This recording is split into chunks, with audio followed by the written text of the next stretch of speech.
Historias olvidadas, voces que aún resuenan. Ilustres Anónimos.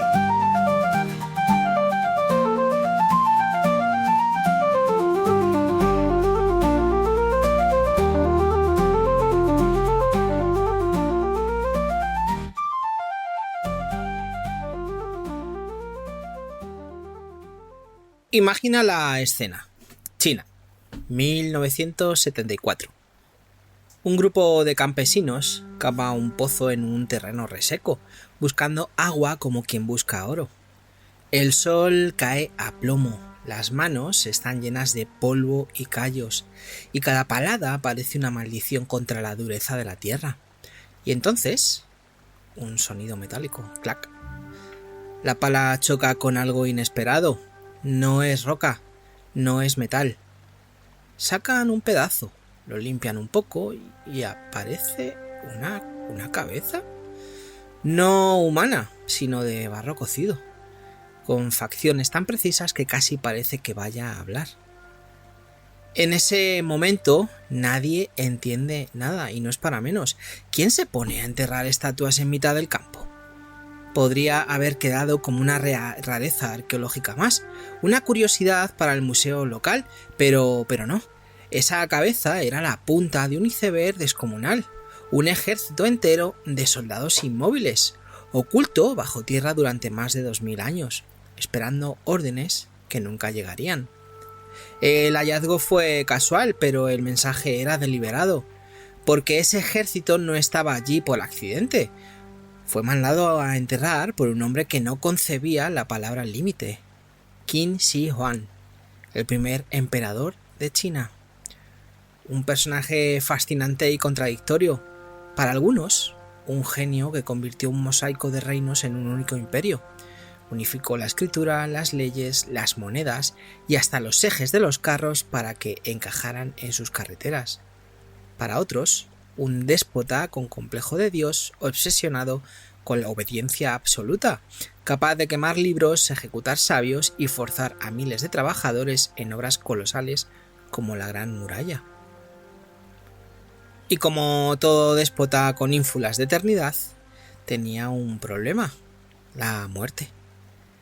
No podía aceptarla, no estaba en su plan de control, así que buscó elixir tras elixir, consultó a alquimistas, probó remedios imposibles y mientras tanto levantó el mausoleo más desmesurado que ha conocido la historia, rodeándose de un ejército de terracota para asegurarse de que si el más allá existía, no le pillara desprotegido.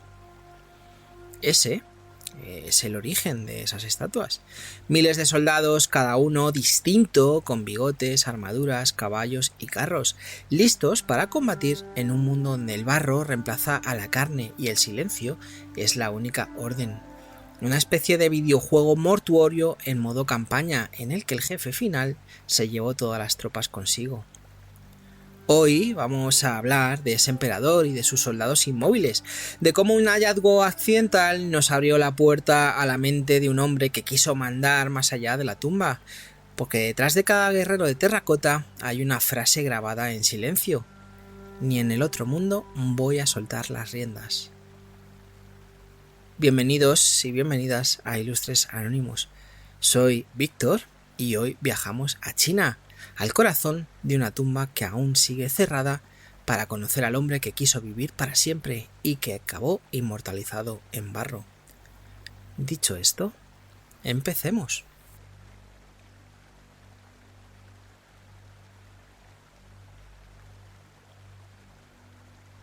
Bueno, pues como decía, 1974, una aldea cualquiera en la provincia de Shanxi, cerca de Xi'an. Unos campesinos, hartos de que el pozo del vecino diera agua y el suyo no, se ponen manos a la obra. Pala, sudor y paciencia. La escena no tiene nada de épica, solo hombres cansados cavando bajo un sol chino que no entiende de clemencia. Y entonces, clonk, la pala tropieza con algo duro. Uno de ellos aparta la tierra y ve asomar una figura extraña, una cabeza de barro.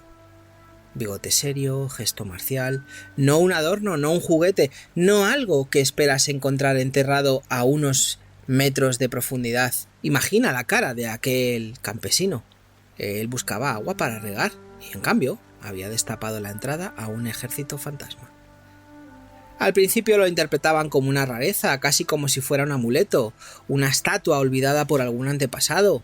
Llaman a las autoridades, y aquí la historia se desvía de lo que esperaríamos en una película.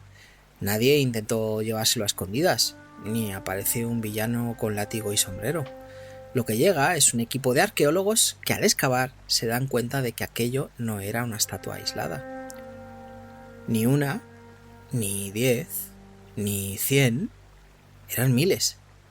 Más de 8.000 guerreros alineados en formación, como si siguieran esperando órdenes.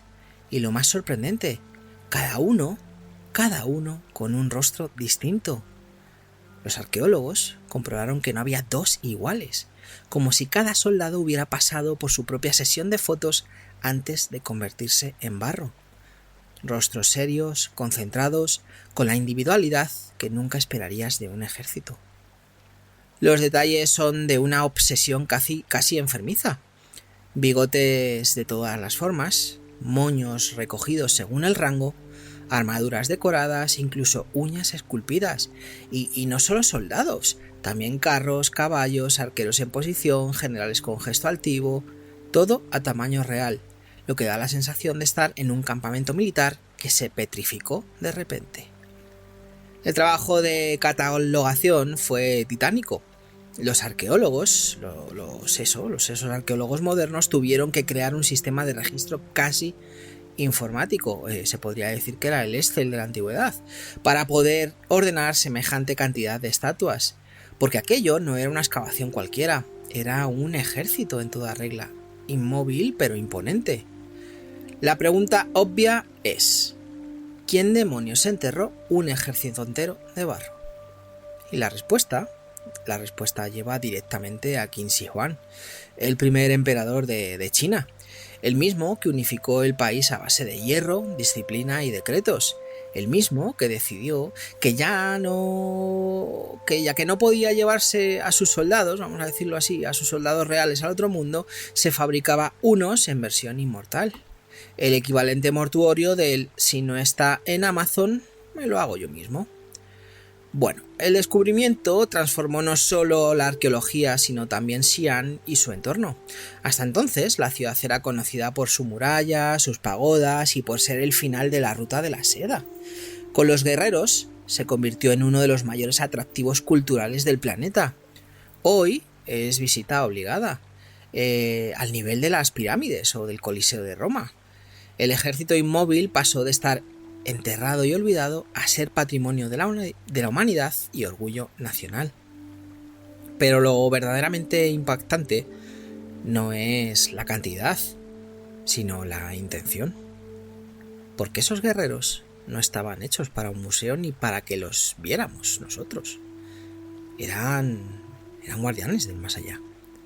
Qin Shi Huang no concibió su descanso eterno sin un cuerpo de seguridad personal. Cada soldado estaba allí para protegerlo, para seguir obedeciendo órdenes incluso siglos después de que su voz se apagara. Y ahí está la ironía. Los campesinos buscaban agua para sobrevivir un verano más y encontraron un ejército enterrado que llevaba más de 2000 años esperando su momento de gloria.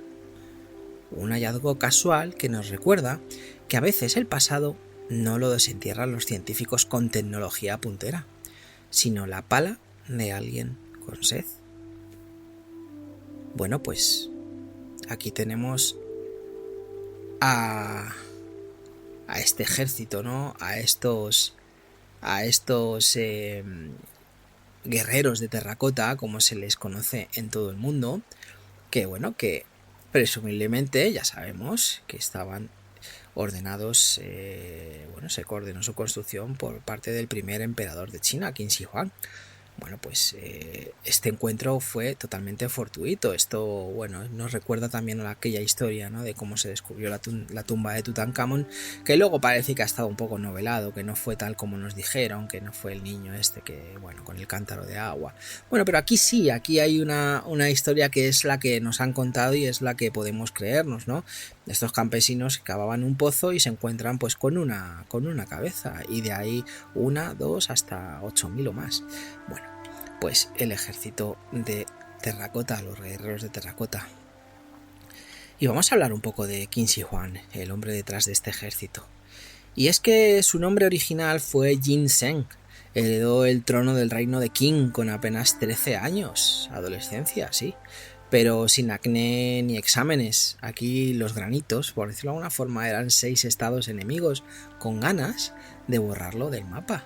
Qin era un reino duro, de frontera, acostumbrado a apretar los dientes, y el niño, que no era precisamente de lágrima fácil, aprendió pronto la primera lección de su vida.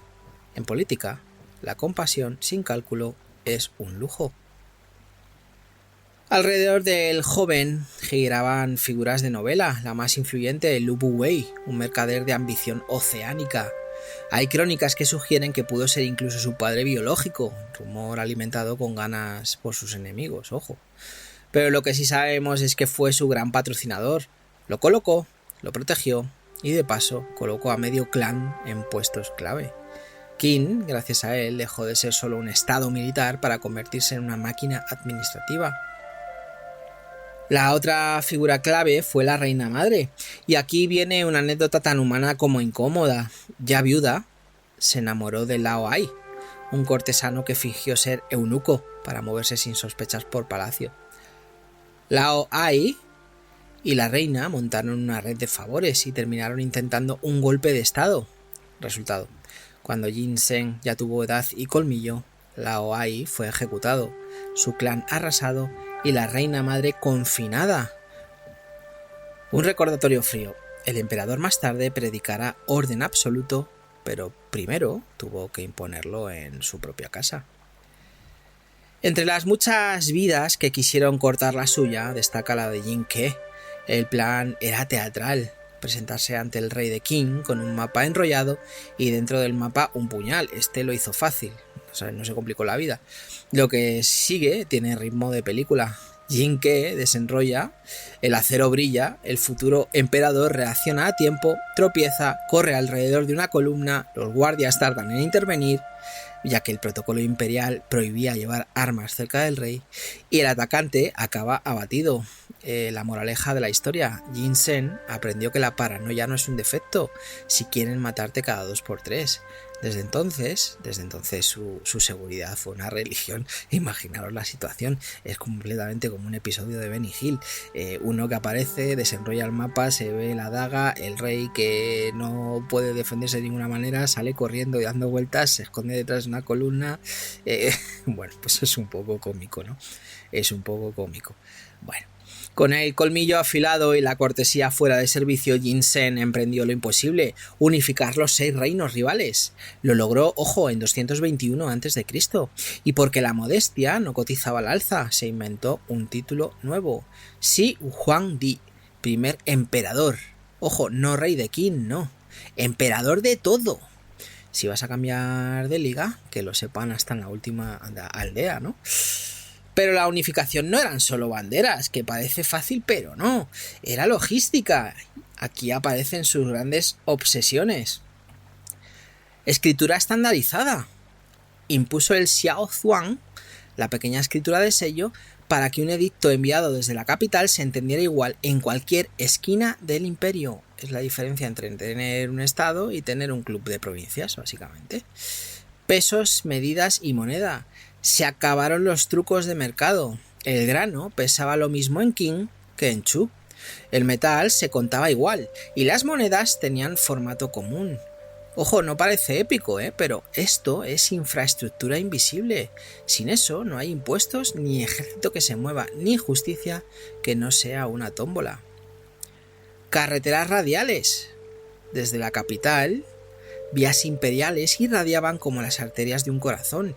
Y aquí, ojo, una anécdota deliciosa de verdad. Se dice que estandarizó el ancho del eje de los carros para que encajaran en los mismos surcos. Una mezcla perfecta de obsesión y practicidad. Si todos caben en la misma vía, la fricción baja y la velocidad sube. A un consultor de operaciones se le caen las lágrimas fijo. Bueno, provincias y funcionarios. Adiós a los nobles locales con delirios de grandeza. Qin repartió el territorio en comandancias administradas por burócratas leales al centro. Si en vida confiaba más en el barro que en la sangre, en política confió más en el funcionario que en el aristócrata. Bueno, pues este también, a su modo y manera, inventó las provincias y los funcionarios. Bueno, pues este hombre, ¿no? Estas son sus obsesiones, ¿no? Sus obsesiones. Bueno, pues el cerebro ideológico del régimen fue Li Si, hablando un poco de este legalismo, ¿no? Que fue el primer ministro, una especie de CEO, ¿no? Del imperio. Su marco mental, el legalismo. Y me vas a preguntar, ¿qué es esto del legalismo? Bueno, pues es una filosofía que dice que la naturaleza humana no se corrige con poemas, se corrige con leyes claras, premios y castigos. Confucio soñaba con gobernar por virtud. Li Si prefería gobernar por previsibilidad. ¿Os suena a lo mejor frío? Sí. ¿Funciona para construir un estado de obra civil a velocidad absurda? Pues también.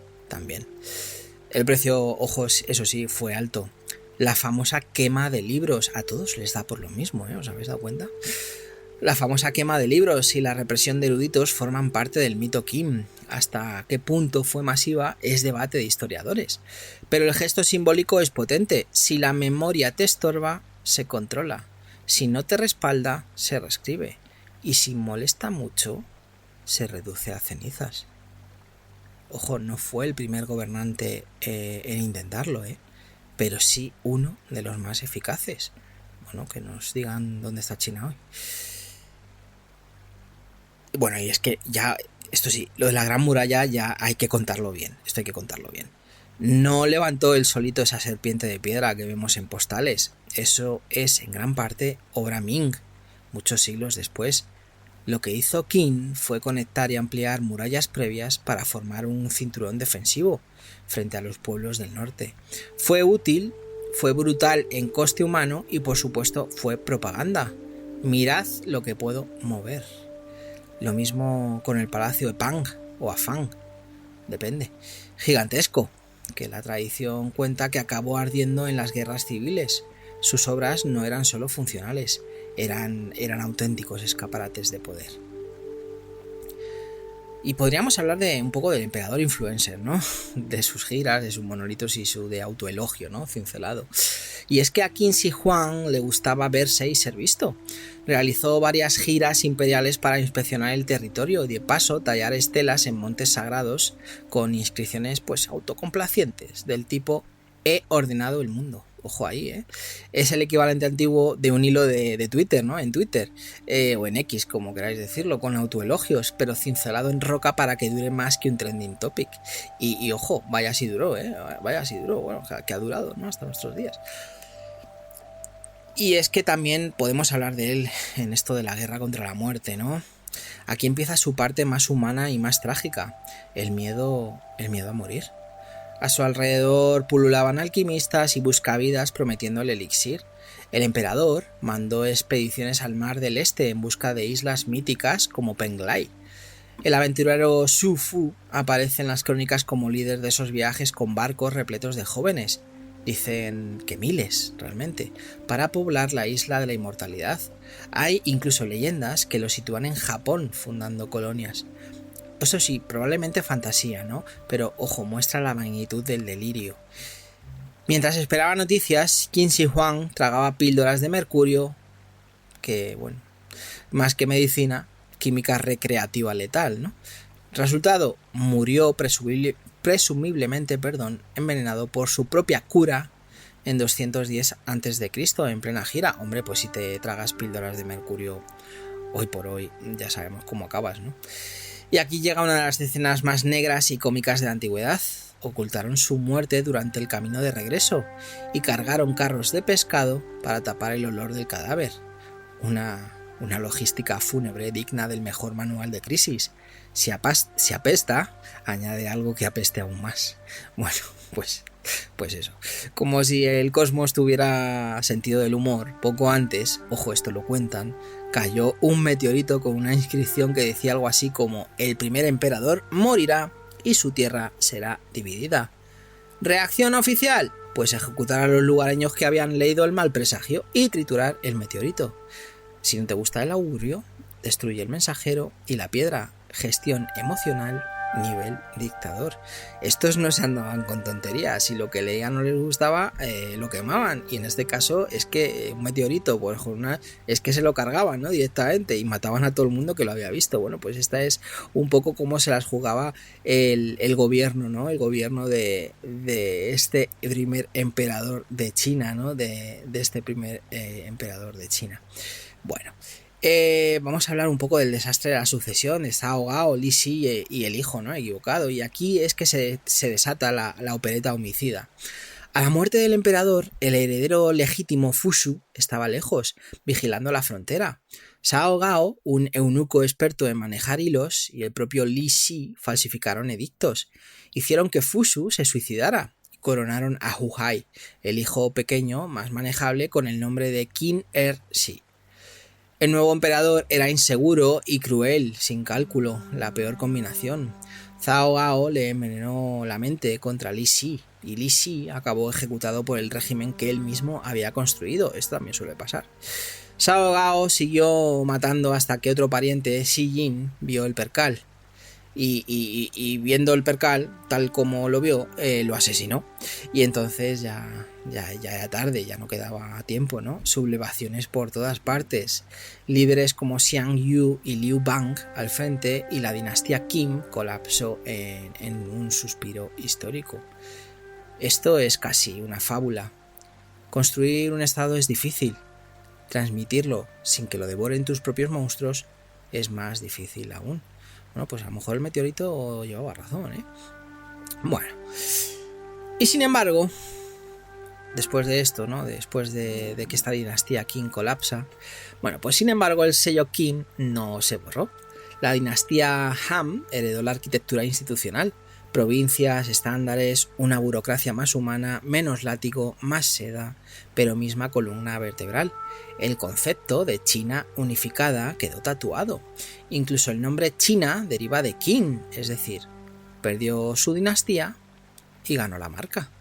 En términos de legado, eso ya te digo yo que puntúa muy alto, muy alto. Bueno, volvamos al barro, ¿no? Porque el ejército de terracota es lógica y no capricho.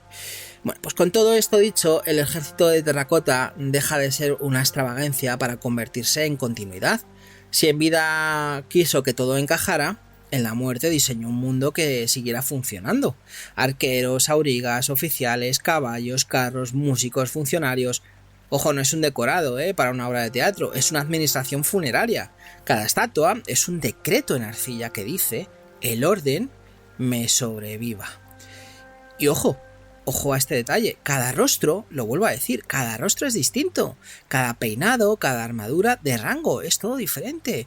Un mensaje cifrado en artesanía. Conozco a mis hombres, cada cual tiene su lugar. Es tan obsesivo que conmueve. Y tiene otra lectura, más irónica. Confiaba más en el barro que en su linaje. A la hora de buscar la compañía eterna, eligió soldados y burócratas, no descendientes. Un indicador brutal de su carácter. La lealtad que se fabrica le parecía más fiable que la lealtad que se hereda. Bueno, pues fijaos. Y es que Qin Shi Huang, este emperador, es fácil de demonizar, y hay motivos, pero ojo, también es el arquitecto más eficaz de su siglo. El problema es que su eficacia venía con coste humano y paranoia estructural. Es, si quieres, por decirlo de alguna forma, el CEO del absolutismo.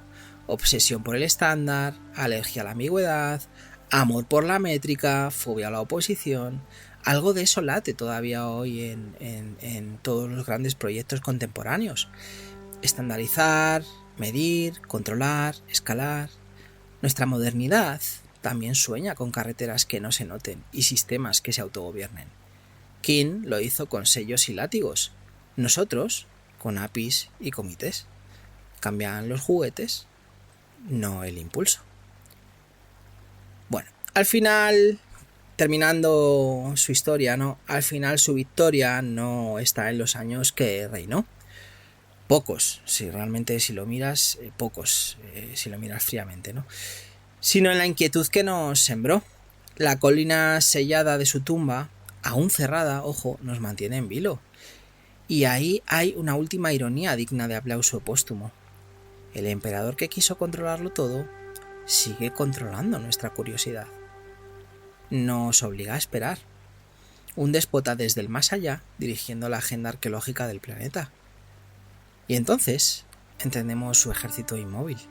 No es una excentricidad, es un firewall metafísico, el cortafuegos que separa al emperador del caos eterno.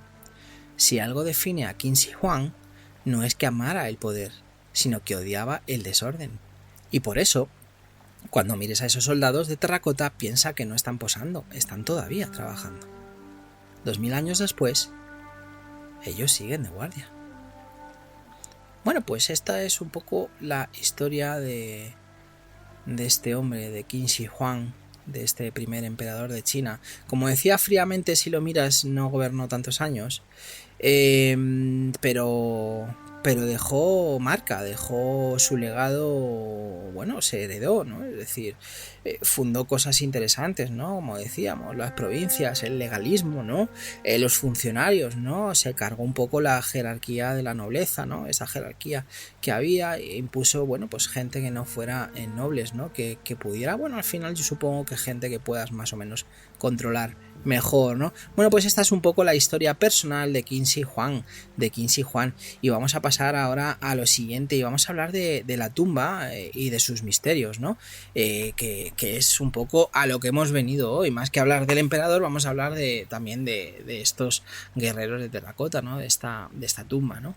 Bueno, pues el ejército de terracota es solo la punta del iceberg. Lo realmente jugoso sigue enterrado, el mausoleo del primer emperador. A simple vista, una colina artificial en la llanura de Shaanxi, discreta, verde, casi humilde al lado de una pirámide egipcia, pero bajo esa hierba, dicen, se esconde una ciudad subterránea entera. El chivato principal es Sima Qian, el gran historiador chino del siglo I a.C. Y Sima Qian no se cortaba. Techos pintados con constelaciones para simular el firmamento, un palacio subterráneo donde el emperador seguiría gobernando, como si la muerte fuese solo un cambio de despacho, vaya. Y los ríos de mercurio dibujando mares y corrientes del mundo conocido. Un mapa 3D brillante, tóxico y carísimo. Si lo piensas, es como el Google Earth del año 200 a.C., pero en versión alquimista. Durante siglos, muchos tomaron esa crónica como una hipérbole poética, hasta que los científicos modernos midieron el terreno y encontraron concentraciones anómalas de mercurio en el área del túmulo. ¿Prueba definitiva? No. ¿Indicio serio de que ahí abajo hay química peligrosa? Bastante. Suma esto a la afición de Qin Shi Huang por tragarse píldoras de mercurio buscando la inmortalidad, y el escenario encaja. Si el emperador jugó a químico en vida, ¿por qué no hacerlo también en su última casa? Aquí entra el gran dilema contemporáneo. El mausoleo es una caja de Pandora arqueológica. Casi todo el planeta quiere abrirla. Casi nadie se atreve. Las técnicas actuales no garantizan que al destapar la cámara central no destruyamos lo que pretendemos admirar. Pigmentos que se volatilizan al contacto con el aire, maderas que se desintegran, metales que se corroen de golpe, y por si faltaba emoción, el mercurio suelto buscando bronca. Resultado: China, y esto va a parecer una ironía, ha elegido la prudencia. Lo digo porque normalmente China no suele elegir la prudencia. Pero bueno, el plan oficial es esperar a que la tecnología de conservación dé garantías de rescate real y no un abrimos y se nos muere en directo. Es una pena, ojalá lo veamos pronto, ¿no? Bueno, mientras tanto el mausoleo juega con nuestra imaginación como un tráiler infinito. Y lo que ya conocemos, los guerreros, ni siquiera es la parte interesante ni la principal. son las afueras. Y los fosos son como barrios residenciales de una macrociudad funeraria. Ahí están los acróbatas de arcilla. Sí, el emperador quería entretenimiento, no otra vida. Músicos, funcionarios, animales e incluso 2 carros de bronce a media escala. Eso sí, riquísimamente detallados, ¿no? Dignos de un concesionario imperial. Es el staff completo de un estado que se muda al más allá. Si hace falta firmar decretos, hay burócratas. Si hace falta guardar la puerta, hay perros. Si hace falta hacer reír, saltan los acróbatas. Un detalle goloso. En los talleres cercanos se han encontrado hornos y restos de producción que sugieren algo parecido a una cadena de montaje protoindustrial. Cada parte de los soldados, cabezas, troncos, manos, moldeadas por separado, ensambladas y personalizadas. Y aquí viene la magia, y lo vuelvo a repetir, no hay 2 caras iguales.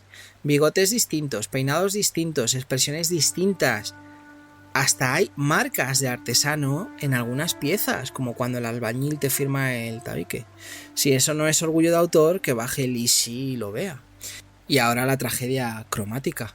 Cuando se desentierran guerreros intactos, aún llevan restos de policromía. Malvas, azules, rojos. Pero esos colores, por desgracia, se descascarillan en minutos al tocar el aire, si no se estabilizan al instante. Esa es una de las grandes razones para no abrir la cámara principal. Imagina techos pintados, lacas finísimas. Todo eso puede morir por shock en el primer suspiro de oxígeno. Por eso el mantra arqueológico es duro pero sensato. Mejor no tocar que tocar y matar. Y luego también están las leyendas. Las crónicas advierten de trampas mecánicas, ballestas automáticas, listas para recibir a cualquiera que ose entrar. ¿Real o literatura intimidatoria? Bueno, es difícil saberlo, pero conociendo a un emperador que confiaba tanto en la ingeniería como en el miedo, no suena descabellado. Sería la versión protohistórica de Solo en casa, con presupuesto ilimitado y bastante menos sentido del humor. Pues imaginároslo, ¿no? Que el tío estaba obsesionado. Pues imaginarlo. Bueno, pues hablemos de logística macabra, que a quien le gustaba un operativo. Para que el mausoleo funcionase como mundo cerrado, hacía falta suministro. Se han encontrado almacenes, pozos, canalizaciones. Es decir, la tumba no era un cuarto bonito, era un ecosistema. Y por si preguntas por la típica historia de entraron vivos a los artesanos para que no contaran el secreto, ojo aviso, esa historia existe, pero hay que tratarla un poco como lo que es, leyenda negra. No hay evidencia, al menos concluyente, de una matanza masiva de trabajadores dentro del complejo. La realidad confirmada ya es lo bastante intensa, decenas de miles de manos construyendo un mundo sellado. La colina en sí, el monte Lishan, se ha convertido en un símbolo de paciencia forzosa. Turistas y arqueólogos la miran con la frustración de un niño ante un regalo prohibido en Nochebuena. Sabemos que dentro puede haber maravillas y datos que cambien manuales, planos de palacios, rituales, pinturas, quizá textos perdidos, pero abrirlo hoy sería probablemente condenarlo. Lo que decía, ¿no? Oxidación, bacterias, exposición, básicamente el peor spoiler. Y la ironía es gloriosa, lo que mantiene vivo el legado del emperador no son ya sus conquistas, ni la muralla proto, ni siquiera sus guerreros, es la decisión de no tocarlo. El hombre que quiso controlarlo todo sigue controlándonos a nosotros, 2 milenios después, obligándonos a esperar, no nos deja entrar, pero tampoco nos permite dejar de pensar en él. Un último apunte humano hablando de todo esto, ¿no? De esta tumba, ¿no? De esta posible tumba con todo lo que tiene dentro. Pues eso, un último apunte de esos que te hacen sonreír raro. Cuando murió, su corte, eso sí, en pánico, ocultó la noticia, como decía antes, mientras trasladaban el cadáver por todo el imperio, ¿no? Y como decía antes, para disimular el olor, llenaron los carros de pescado. Es la imagen perfecta de Qin Shi Huang, un plan grandioso solucionado con un truco de pescadería. Si eso es lo que hicieron en vida, imaginaros el tipo de ingeniería práctica que puede esconder su tumba, ¿no?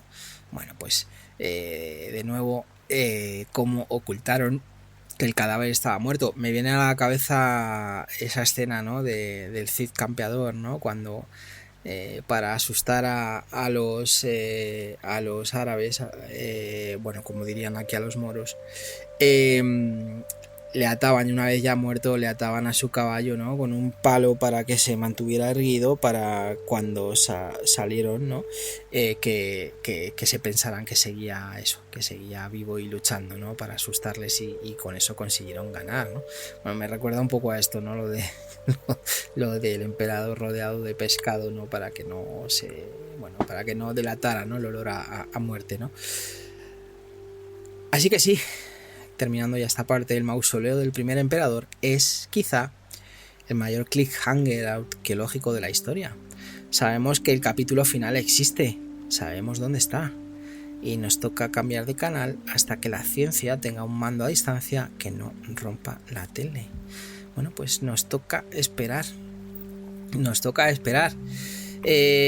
Pues esto es lo que previsiblemente nos espera en la tumba, ¿no? Del primer emperador de China, ¿no? De Qin Shi Huang. Bueno, pues habrá que esperar, y como decíamos, sí, se han se han detectado, ¿no? Grandes concentraciones de mercurio, o sea que quizá lo que escribía aquel autor no era tanto una exageración como lo que él mismo a lo mejor vio con sus propios ojos, ¿no? O le contaron, ¿no? Le contaron los que vivieron más cerca de esa época, ¿no? Quién sabe, ¿no? A ver si el día de mañana tiene difícil solución, porque evidentemente supongo que estará en condiciones anaeróbicas por aquello de que le tengan miedo de que entre oxígeno y demás. Tiene muy difícil solución. A mí lo único que se me ocurre es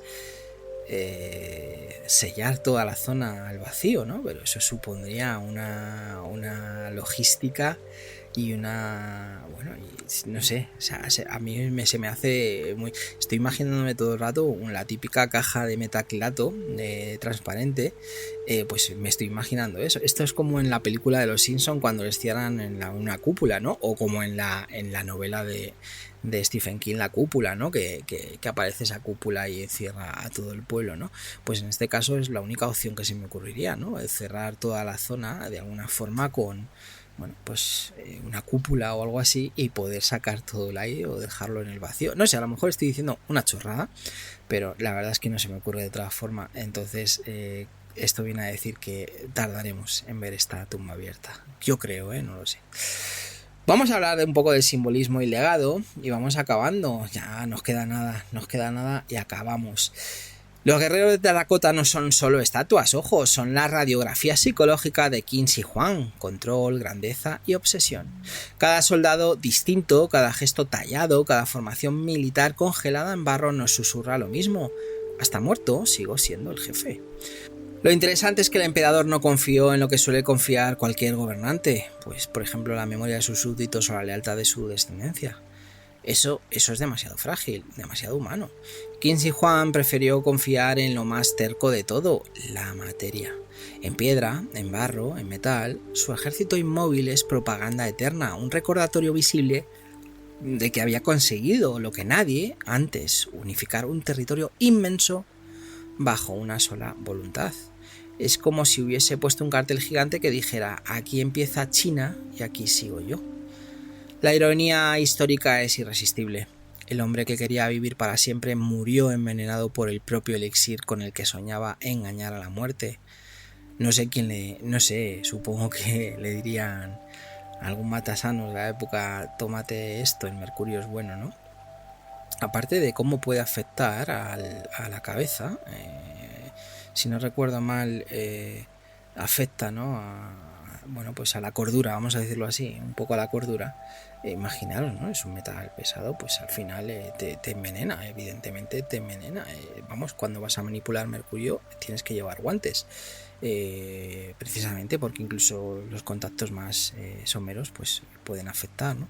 Bueno, pues soñaba, ¿no? Con engañar a la muerte, pero ya ves tú, que acabó envenenado por su propio elixir, como decía antes. Fracasó como individuo, pero triunfó como idea. 2000 años después, la China unificada sigue ahí, y la palabra emperador aún nos remite a él. Su ejército de barro no lanza flechas, pero sigue funcionando como mensaje político. Aquí hubo un poder capaz de ordenar hasta el más allá. Y ojo, no era un capricho aislado. En la tumba también se han encontrado funcionarios de terracota, porque eso, hasta en la otra vida alguien tenía que rellenar formularios, ¿no? Lo que decía antes, acróbatas de terracota, porque un imperio sin entretenimiento no es un imperio, e incluso aves de bronce en un estanque artificial. Todo diseñado para que la eternidad funcionase como una administración en pleno rendimiento. Si el cielo se parecía a un ministerio, Qin Shi Huang ya lo tenía montado. Bueno, cuando lo piensas, no es tan distinto al final de lo que han hecho otras civilizaciones. Los egipcios, por ejemplo, levantaron pirámides. Los mayas, templos escalonados. Los romanos, coliseos. Los soviéticos, mausoleos de granito con cadáveres embalsamados a la vista. En todos los casos, la misma pulsión. Construir algo tan desmesurado que te sobreviva. La diferencia está en el estilo. Los egipcios encerraban faraones con tesoros. Los romanos entretenían multitudes con gladiadores. Qin Shi Huang prefirió un ejército en formación eterna.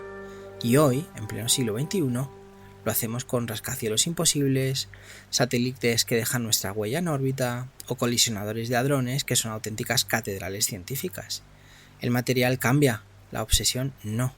Trascender de alguna forma la muerte a base de ladrillos, cemento o bits. Y aquí, ojo, viene lo divertido. Si comparas a los guerreros de terracota con la cultura digital de hoy, no hay tanta diferencia. Son la versión analógica de lo que hacemos cada día en redes sociales. ¿Quién no ha inflado un currículum? ¿Quién no ha publicado una foto buscando eternidad digital? ¿Quién no ha soñado con que su nombre figure en una placa? Aunque sea en la rotonda de su barrio, vaya. Qin Shi Huang simplemente llevó ese impulso al extremo. Si nosotros presumimos con un par de selfies, él se aseguró de tener 8.000 soldados posando con él en el más allá. Una autofoto o un selfie eterno, tamaño imperio. No es casual que muchos visitantes de Xi'an digan que lo que más les impresiona no es la cantidad, sino la mirada de los soldados. Cada uno distinto, con rasgos únicos, como si fuesen personas reales congeladas en el tiempo. Algunos arqueólogos creen que se inspiraron en rostros concretos, quizás soldados reales de su ejército. Si es así, Qin Shi Huang se aseguró de que la eternidad no solo lo recordará a él, sino también a sus hombres, aunque fuese en arcilla. Curiosa contradicción. Un déspota obsesionado con la inmortalidad, pero incapaz de concebirla sin rodearse de otros. O eso, o miedo. Quizá por eso nos fascinan tanto. No solo porque sean monumentales o misteriosos, sino porque hablan de nosotros. Nos recuerdan que la necesidad absurda de ser recordados es una constante humana, del campesino anónimo al emperador obsesivo, y que al final, tal vez, no importe lo que construyas, sino si alguien, siglos después, tiene la suerte o la sed de encontrárselo. Bueno, pues el simbolismo y el legado de Qin Shi Huang, y ya acabamos. Vamos a cerrar. Pero vamos, bastante interesante. No solamente son los guerreros, sino todo lo que está alrededor de los guerreros, ¿no? Bastante interesante. Bastante interesante. Bueno, pues vamos a hacer una cosa. Vamos a volver a la escena inicial. Año 1974, provincia de Shanxi. Un campesino con sed, pala en mano, cavando la tierra seca para sacar agua. Golpea algo duro y lo que sale no es un cántaro roto ni una piedra, sino la frente de un soldado de barro. Imagínate la cara de aquel hombre. Buscaba un cubo de agua fresca y acabó encontrando un ejército. Como pedir un vaso de leche y que te traigan una vaca entera. Ese gesto torpe y cotidiano, esa pala chocando contra la arcilla, resume de maravilla la paradoja de Qin Shi Huang. Un emperador que gastó fortunas inimaginables para asegurarse de que el mundo no olvidara su poder y que al final fue recordado gracias al golpe azaroso de un campesino. El hombre que quiso controlarlo todo, vencido por lo único que nunca pudo someter, el azar. Y es que los guerreros de terracota fascinan por muchas razones, por su belleza, por su misterio, por su monumentalidad, pero sobre todo porque encarnan un deseo muy humano, el de seguir mandando después de muerto. Qin Shi Huang no quería un más allá sin orden ni jerarquía, quería que hasta los dioses lo recibieran con una guardia de honor en formación. La ironía histórica es brutal. Como decía, murió probablemente envenenado por las píldoras de mercurio que debían darle la inmortalidad. Y sin embargo, consiguió lo más parecido a ser eterno, la memoria. No su cuerpo, que acabó como todo, sino su obsesión, que quedó petrificada en el barro. Su tumba sigue cerrada. Una colina de aspecto anodino guarda en su interior un misterio que no nos atrevemos a abrir. Y aquí viene otra paradoja curiosa y deliciosa. La figura que todo lo controlaba sigue controlándonos a nosotros 2000 años después. No con ejército, sino con nuestra imaginación, porque cada vez que miramos esa colina de nuevo, jugamos al mismo juego que él. ¿Qué habrá dentro? Como decía, las leyendas hablan de mares de mercurio, de techos estrellados, de trampas mecánicas listas para disparar a cualquier intruso. ¿Son exageraciones? Bueno, puede ser. Pero basta con saber que los niveles de mercurio alrededor son anormales como para que la duda se convierta en vértigo. El emperador sigue haciéndonos dudar, sigue manejando el relato desde su cámara de piedra. Y aquí es donde conviene alzar la ceja y mirar alrededor. ¿Qué hacemos hoy que no sea en el fondo parecido? Él levantó un ejército inmortal de barro. Nosotros construimos rascacielos absurdamente altos. Lanzamos cohetes al espacio con el nombre de un magnate grabado en ellos. Subimos millones de fotos a internet con la esperanza de que alguien las recuerde cuando ya no estemos. Cambian los materiales: arcilla, ladrillo, acero, VIPs. Pero la pulsión sigue siendo la misma: no desaparecer. Qin Shi Huang, como decía, no se fió ni de sus hijos ni de sus consejeros. Se fió de la piedra y de la arcilla. Y lo curioso es que al final tenía razón. Su familia fue un auténtico desastre y su dinastía duró un suspiro. Pero sus soldados siguen firmes y más obedientes que cualquier heredero. Quizá, después de todo, él ganó. El emperador, que no podía soportar la idea de morir, acabó encontrando la fórmula de la eternidad, no a través del elixir de mercurio, sino a través de la obstinación, la grandeza y un ejército inmóvil que aún nos mira desde el polvo. Y puede que esa sea la lección más irónica de todas. La inmortalidad no se consigue bebiendo pócimas raras ni construyendo murallas infinitas. Se consigue dejando algo que intrigue a los que vengan después. Y Qin Shi Huang, con su tumba cerrada y sus soldados de barro, lo logró mejor que nadie. Así que, la próxima vez que alguien te diga que todo está bajo control, recuerda al primer emperador de China, porque ni los que quisieron atar hasta el más allá pudieron librarse del azar, la ironía y la pala de un campesino sediento. Esto ha sido Ilustres Anónimos. Soy Víctor y, como siempre, gracias por acompañarme en este viaje por el barro, la ambición y la eternidad. Suscríbete, escribe un comentario, dale like, yo qué sé, que es gratis, si es que no se cobra, si esto viene siendo gratis todavía, de las pocas cosas gratis que todavía hay en el mundo. Bueno, que lo dicho, que paséis muy buena semana. ¡Ojo! La semana que viene, entrevista imposible. Vamos a ver una conversación imposible la semana que viene. ¿Quién será? Bueno, ya lo veréis. Así que, lo dicho, nos escuchamos en el próximo episodio. ¡Hasta pronto! Aquí cerramos otro viaje de Ilustres Anónimos. Si quieres más, suscríbete y participa eligiendo el personaje de la próxima conversación imposible.